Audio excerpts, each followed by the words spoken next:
నిజమైన సేవకుడు తన ప్రాణం కంటే ప్రభు అప్పగించిన పనిని ఎక్కువ ప్రేమిస్తాడు. ఓ దైవజనుడు జోసెఫ్ గారని చాలా లావుగా ఉంటారు, పెద్ద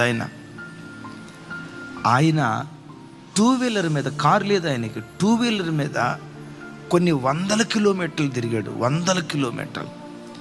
ఎక్కడో ఎవరికో ఏదో దూరం నుంచి ఫోన్ చేసి, అయ్యా కొంచెం అర్జెంటుగా మా ఇంటికి రండి, మా అబ్బాయి మాట వింటలేదు, కొంచెం వచ్చి ప్రార్థన చేయండి అయ్యా అని 65 సంవత్సరాల వయసు కలిగిన ఆయనకి చెప్తే, పాస్టర్ గారు అన్నారట, అయ్యా రాత్రి ఏదో ఛాతి నొప్పి అన్నావు కదా, ఆయాసం అన్నావు కదా, వెళ్ళకపోతే ఏమైంది, రెస్ట్ తీసుకోయ్యా అంటే, లేదు లేదు లేదు లేదు దేవుడు అక్కడికి వెళ్ళమని చెప్తున్నాడు, నేను ఆయన దగ్గరికి వెళ్ళి చిన్న యవన బిడ్డ దగ్గరికి వెళ్ళి ప్రార్థన చేసి వాక్యం చెప్పి నేను మార్చాలని చెప్పి ఆయాసపడుతూ అనారోగ్యంతో ఉన్న పరిస్థితుల్లో కూడా బండి స్టార్ట్ చేశాడట.